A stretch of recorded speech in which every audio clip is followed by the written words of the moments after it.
They are already a part of it. मेरा आपको They are already a part of the मुझे shadow बताइए, war. Pakistan युद्ध करेगा? मैं आपको जिम्मेदारी से बोल रहा हूं कि मुझे पूरा भरोसा है पाकिस्तान पर कि वो युद्ध करेगा।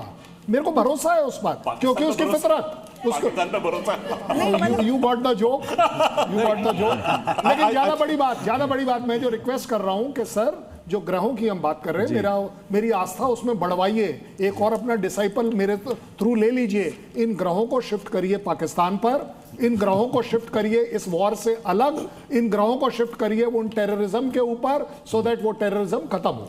सर मैं अपनी बात रखना चाहूंगी सर। हम ग्रहों को जो पढ़ते हैं वो हमारा आंतरिक इंटरेस्ट नहीं है, हम एक साइंस के प्रिंसिपल को डिकोड कर रहे हैं और पूर्ण रूप से वैज्ञानिक है सर। आप तो you're a science student, I my self is a science student. हम इसलिए बात कर रहे हैं बॉर्डर पे क्योंकि इस समय भारत के अंदर मंगल की महादशा चल रही है। मंगल कहीं ना कहीं भूमि का कारक है और वो भारत के सप्तम भाव और 12वें भाव का स्वामी है और सेकंड हाउस में बैठा हुआ है।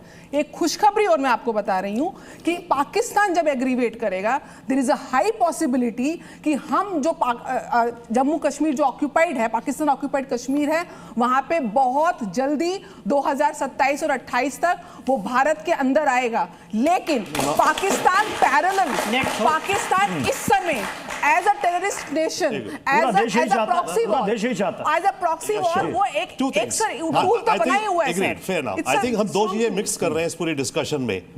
बात चल रही थी ईरान और इजराइल की वॉर, और उसमें एक मिनट प्लीज, अभी कमिंग टू दैट, उसमें पाकिस्तान का रोल, बात शायद वहां चल रही थी।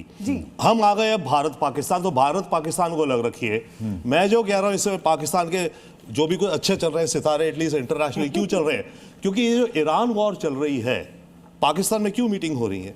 पाकिस्तान और असीम मुनीर इन्होंने कमिट कर दिया है अमेरिका और इजराइल को कि अगर आपको ट्रूप्स चाहिए बॉर्डर पर ईरान में भेजने में, हम भेजेंगे। तो पाकिस्तान एक्चुअल गोटी बन गया इनके लिए इस युद्ध में जाने के लिए। क्यों फंस गया है सर, उसके पास ऑप्शन भी तो नहीं है। फंस गया है। आप सोचो फंस गया है वो। मुझे कंप्लीट सर, मुझे कंप्लीट करना दो। पाकिस्तान डेलिबरेटली मुझे कंप्लीट कर रहा है, मुझे कंप्लीट उसके सस्टेनेबिलिटी के लिए उसको फंडिंग। सर लास्ट मिनट जी लेट मी जस्ट कंप्लीट। ठीक है, हम समझते हैं फंस गया, पर पाकिस्तान से पूछिए, वो तो बड़े खुश है कि भाई हम तो हाई टेबल पे बैठे हैं और सही होना भी चाहिए। सेकेंडली, पाकिस्तान का सऊदी अरेबिया से डिफेंस पैक्ट है कि डिफेंस उस पे अटैक हुआ तो इस पे माना जाएगा, तो जा रहा है। अब आपके नक्षत्र मुझे बताइए, कल को अब इंडिया पाकिस्तान की हम बात कर रहे हैं ना, इंडिया पाकिस्तान का अगर युद्ध हुआ तो सऊदी अरेबिया इंडिया पे क्या अटैक करेगा, मुझे आप ये बताइए। Defence agreement I would love to know. India Saudi Arabia नहीं, Turkey will involve. No Saudi नहीं होगा, पर सऊदी और पाकिस्तान में मिलिट्री एग्रीमेंट है। बट इंडिया विल रिटेलिएट और इंडिया हमेशा हावी रहेगा, बिकॉज़ सर इसी में डिप्लोमेसी, जो फॉरेन जियोपॉलिटिक डिप्लोमेसी के अनुसार। मैं इसलिए कहता हूं पाकिस्तान फंस गया। आप सही बात की ओर आ रहे थे, फिर रुक गए, पता नहीं क्यों।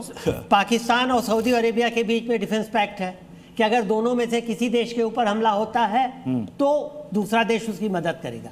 सऊदी अरेबिया पे ईरान हमला कर कहां गया पाकिस्तान? क्या किया पाकिस्तान? ये सवाल उस पर नहीं, ये चर्चा लंबी चल सकती है, लेकिन यहाँ पर जो डिस्कशन था महाविनाश को लेकर के था, और आप लोगों का भी अनुमान ये है कि जंग इतनी जल्दी रुकने वाली नहीं है, खत्म होने वाली नहीं है। और ये ज्योतिषाचार्यों की जो अपनी ज्योतिष गणना है वो उसके अनुसार बता रहे हैं कि इनको भी लग रहा है कि ये विनाश की ओर ही इशारा कर रहा है। फिलहाल बहुत बहुत शुक्रिया।